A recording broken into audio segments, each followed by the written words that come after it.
बड़ों को प्रणाम, छोटों को स्नेह और आशीष। मैं हूँ राजेश त्रिपाठी। स्वागत है आपका मेरे चैनल धर्म दर्पण में हम आपको विविध धार्मिक प्रसंग कथाएं आज सुनाते हैं। आज हम आपको बता रहे हैं जगन्नाथ जी जो हैं, पुरी के जगन्नाथ, उनसे जुड़े कुछ विचित्र प्रसंग जो आप नहीं जानते होंगे। ऐसे प्रसंग हैं।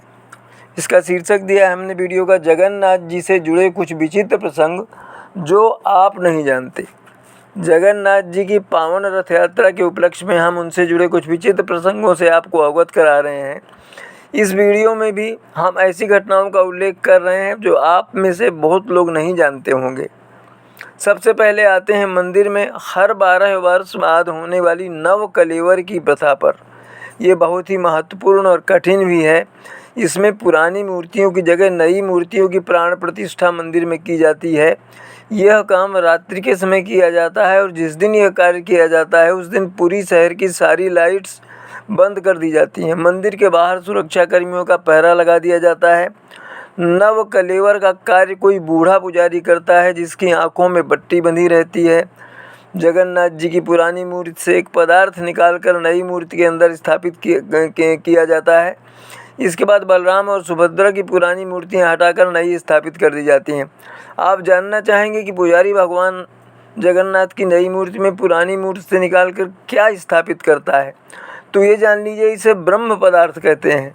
यह ब्रह्म पदार्थ क्या है यह हम आगे बताएंगे। पहले ये जान लीजिए कि तीनों पुराने विग्रहों का क्या होता है। जगन्नाथ मंदिर के पीछे एक तुलसी वन है। वहाँ एक स्थान है जहाँ पर इन पुरानी मूर्तियों को मिट्टी में समाहित कर दिया जाता है। अगली बार जगन्नाथ मंदिर जाएं तो यह स्थान देखना ना भूलें। यह ब्रह्म पदार्थ क्या है, अब इसके बारे में जान लेते हैं। ये लकड़ी का एक छोटा सा टुकड़ा है। इसे आज तक किसी ने नहीं देखा, क्योंकि ऐसी मान्यता है कि जो भी इसे देख लेगा उसकी तुरंत मृत्यु हो जाएगी। जो बूढ़ा पुजारी इसे बदलता है उसकी आंखों में पट्टी और हाथों में दास्ताने होते हैं, जिससे ना तो उसकी दृष्टि ब्रह्म पदार्थ पर पड़े और ना ही हाथ का सीधा स्पर्श। कहते हैं कि कुछ पुजारी बस इतना बता पाए कि वह पदार्थ लकड़ी का होने के बावजूद खरगोश के शरीर की तरह नर्म प्रतीत होता है। अब ये जान लीजिए कि कहाँ से आया ये ब्रह्म पदार्थ। इसकी कथा कुछ इस प्रकार है। जब श्री कृष्ण का अंतिम संस्कार हो रहा था, अंतिम संस्कार के बाद भगवान श्री कृष्ण का पूरा शरीर जल गया, लेकिन उनका हृदय नहीं जला। इसके बाद कृष्ण ने आकाशवाणी से अर्जुन को आदेश दिया कि वह इसे द्वारका के पास समुद्र में प्रवाहित कर दे। वही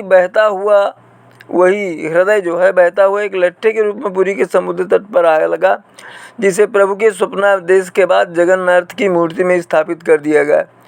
वही हृदय भगवान जगन्नाथ के मूर्ति के अंदर लगाया जाता है। कहते हैं कि यह हृदय आज भी धड़कता है। ऐसी मान्यता है कि भगवान जगन्नाथ की पुरानी मूर्ति से हृदय निकालकर नई मूर्ति में जब लगाया जाता है, उस समय यदि उसे किसी ने अपने आँख से देख लिया तो उसकी मृत्यु हो जाएगी। भगवान श्री कृष्ण के हृदय को ही ब्रह्म पदार्थ कहा जाता है। हिंदू धर्म के बेहद पवित्र स्थल और 4 धामों में से एक जगन्नाथपुरी जो है वो धरती को भगवान विष्णु का स्थल माना जाता है। इसे पृथ्वी का बैकुंठ भी माना जाता है। अब जानते हैं जो उनकी अधूरी मूर्तियाँ क्यों हैं, उसका रहस्य क्या है। ऐसा माना जाता है कि भगवान नीलमाधव स्वयं नीलाचल पर्वत पर निवास करते थे। इंद्रदुम्न मालवा के राजा थे। उनके पिता का नाम भारत और माता का नाम सुमति था।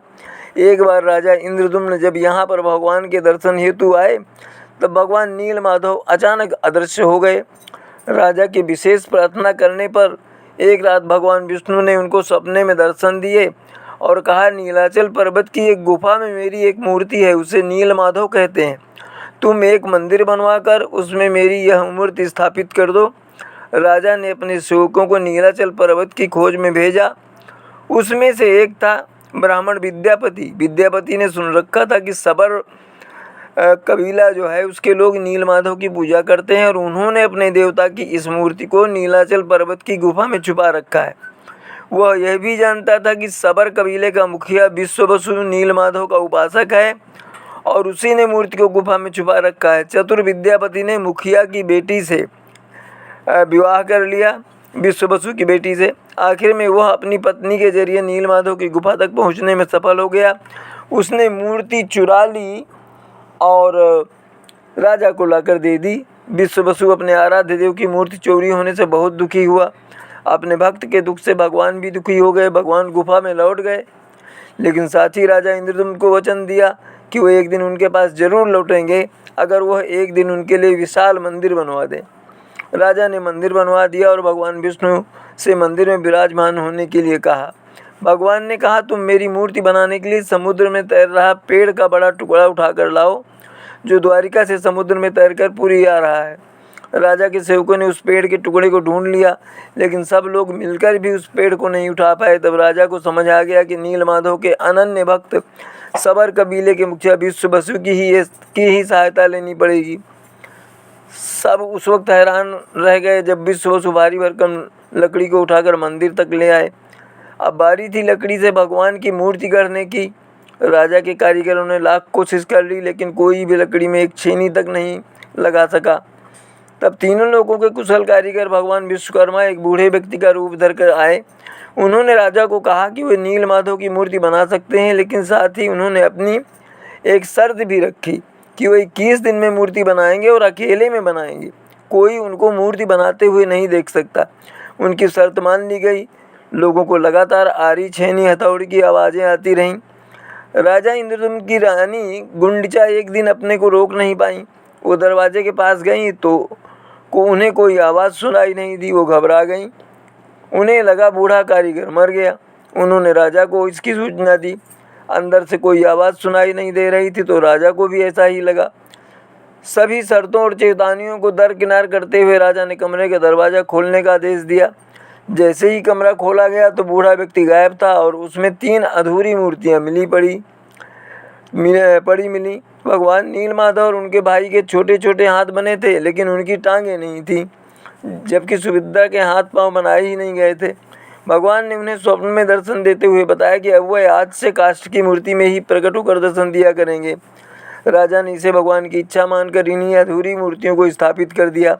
तब से लेकर आज तक तीनों भाई बहन इसी रूप में विद्यमान है। अच्छा, उनको सबसे पहला कहते हैं खिचड़ी का भोग लगाया जाता है। ये क्यों और कैसे हुआ? जगन्नाथ मंदिर में सबसे पहले खिचड़ी का भोग लगता है। इसके पीछे भी एक कथा है। कहते हैं कि भगवान जगन्नाथ की एक परम उपासक भक्ति कर्मा बाई, जो भगवान को अपना पुत्र मानती थी, वे उन्हें वैसा ही स्नेह करती थी। कर्मा बाई काफ़ी वृद्ध महिला थी, लेकिन हर रोज़ भगवान जगन्नाथ का भोग लगाना नहीं भूलती थी। एक बार कर्मा बाई के मन में आया, क्यों ना एक बार अपने हाथों से भगवान जगन्नाथ को भोग लगाया जाए। लेकिन उनके मन में शंका भी थी कि क्या वह उनको पसंद आएगा भी या नहीं। भगवान जगन्नाथ कर्मा बाई की मन की इच्छा को जान गए और वो एक दिन सुबह सुबह उनके घर चले गए और बोले कि मुझे बहुत तेज़ भूख लगी, इसलिए कुछ जल्दी से बना कर दे दीजिए। तब जाकर उन्होंने झटपट से खिचड़ी बना दी, क्योंकि उसको बनाने में ज़्यादा समय नहीं लगता। कर्मा बाई ने भगवान को खिचड़ी परोस दी और खुद पंखा करने लगी। भगवान बड़े चाव से खिचड़ी खाने लगे और कर्मा बाई से कहा कि मुझे ये बहुत पसंद आई, अब से वे रोज़ खिचड़ी खाने आएंगे। भगवान जगन्नाथ की बात सुनकर कर्मा बाई बहुत प्रसन्न हुई। उस दिन के बाद से कर्मा बाई हर रोज़ जल्दी खिचड़ी बना देती और भगवान भी खिचड़ी खाने आ जाते और कपाट खुलने से पहले मंदिर वापस चले जाते। एक दिन जब कर्मा बाई खिचड़ी बना रही थी, तब एक महात्मा ने देखा कि कर्मा बाई बिना स्नान और रसोई साफ किए खिचड़ी बना रही है। तब महात्मा ने कर्मा बाई को समझाया कि ऐसा करना गलत है। अगर प्रभु के लिए भोग बना रही हो तो स्नान करके साफ सफाई के साथ नियमों का पालन करते हुए भोजन तैयार करें। महात्मा की बात कर्मा बाई को समझ में आ गई। अगले दिन भगवान जगन्नाथ कर्मा बाई के पास पहुँचे और खिचड़ी का इंतजार करने लगे, क्योंकि कर्मा बाई स्नान और साफ सफाई पर ध्यान दे रही थी और नियमों के तहत भोजन तैयार कर रही थी। ऐसे में भगवान ने जल्दी जल्दी खिचड़ी खाई और बिना मुँह धोए चले गए, क्योंकि कपाट खुलने का समय हो चुका था। मंदिर के पुजारी ने कपाट खोलते हुए देखा कि भगवान जगन्नाथ के मुंह पर खिचड़ी लगी हुई है। तब पुजारी ने भगवान से इसकी वजह जानी तो भगवान ने सब कुछ बता दिया और कहा कि भगवान तो केवल भाव के भूखे हैं। अगर सच्चे मन से भक्त केवल पत्तों पर भोग लगाए तो उसका स्वाद सोने चांदी की थालियों में लगे भोग से भी ज़्यादा होगा। जो स्वाद भक्त के भाव में होता है वो 56 भोग से कहीं ज़्यादा होता है।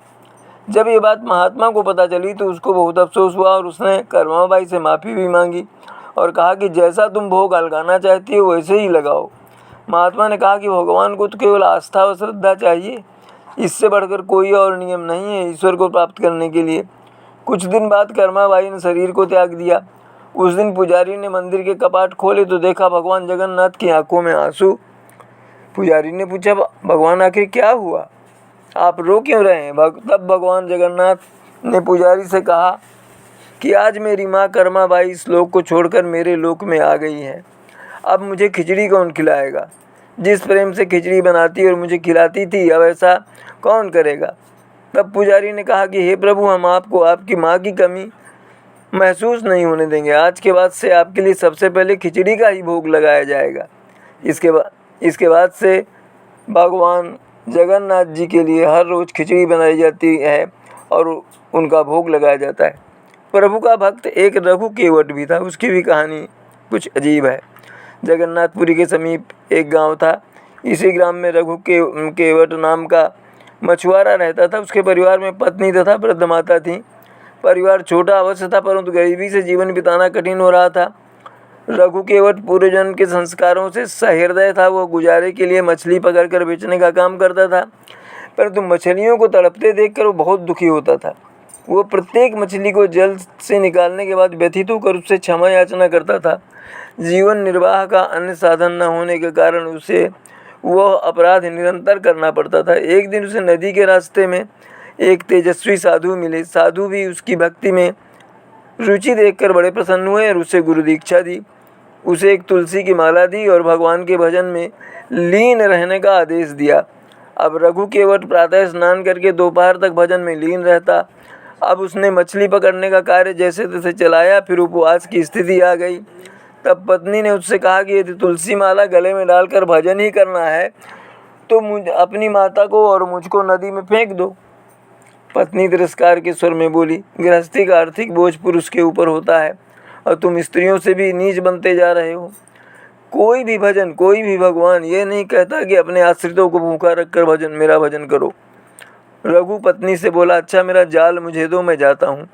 रघु को फिर अपना जाल पकड़ना पड़ा। वो जाल लेकर नदी पर पहुँचा और भगवान से अपने इस अपराध की क्षमा याचना के साथ जाल नदी में फेंक दिया। कई बार उसके हृदय में ये बात आई कि जाल वापस खींच ले, परंतु पत्नी का तिरस्कार याद आते ही सहम जाता। उसके चित्त में भगवान बस गए। कुछ देर बाद उसने जाल खींचा तो उसमें ढेरों मछलियाँ थीं, परंतु एक बड़ी लाल मछली को देखकर उसे आश्चर्य हुआ। वैसी मछली उसने आज तक नहीं देखी थी। उसने सबसे पहले उसे ही जाल से निकाला और बोला, हे अद्भुत मछली, अवश्य ही तुम मछलियों की रानी हो। तुम्हारा विचित्र रूप मुझे आनंदित कर रहा है। मेरा हृदय तुम में बेचने को नहीं कर रहा, क्योंकि प्रत्येक जीव में ब्रह्म का वास होता है, परंतु मैं विवश हूँ।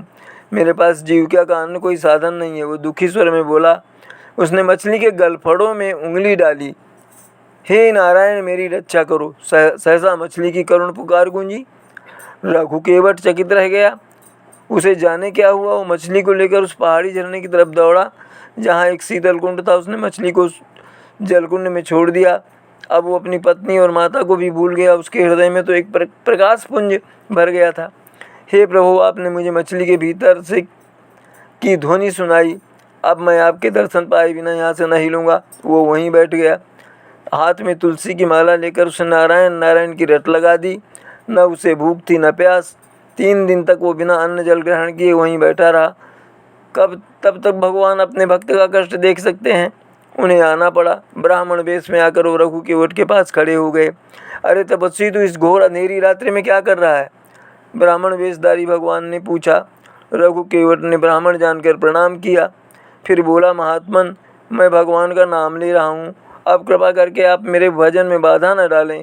मेरी निरंतरता भंग होती है। मैं तो जा रहा हूँ, परंतु तू यह सोच कि मछली भी कभी मनुष्य की आवाज़ में बोल सकती है।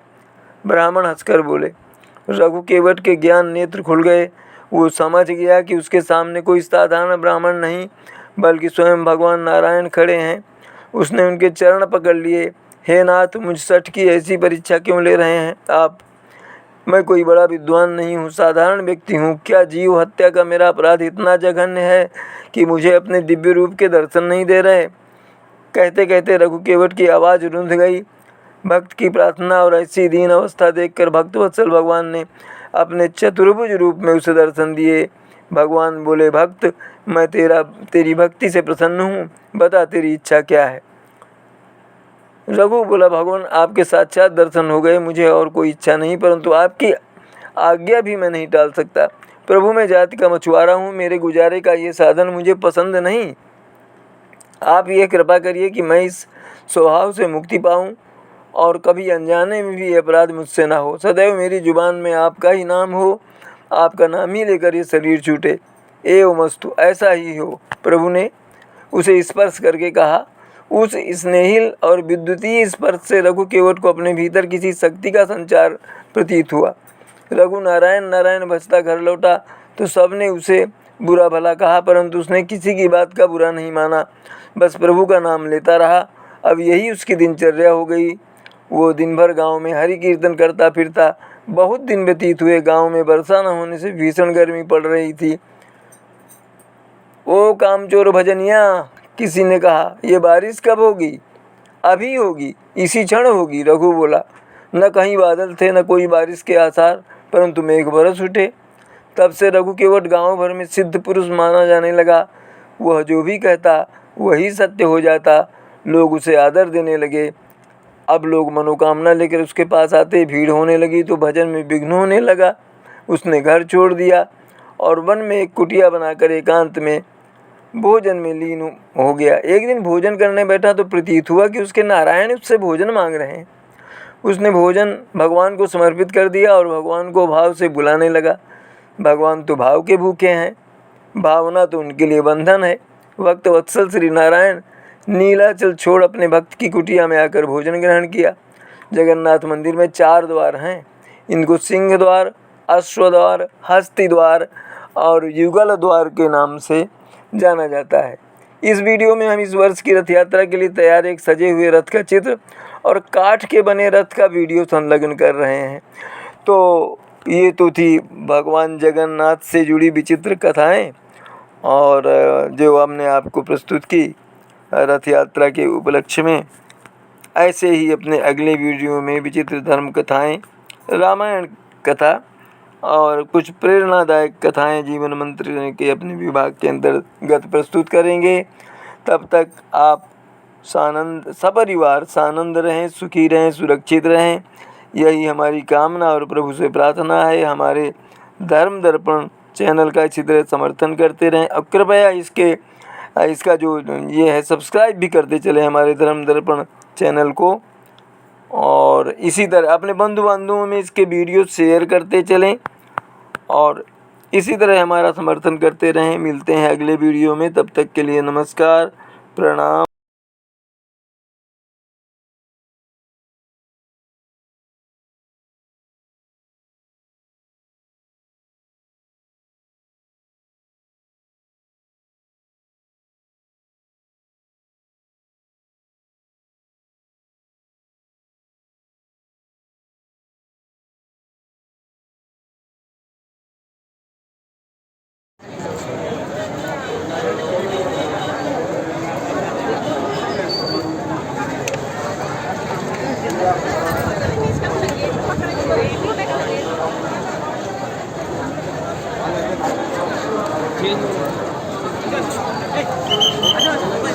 चलिए।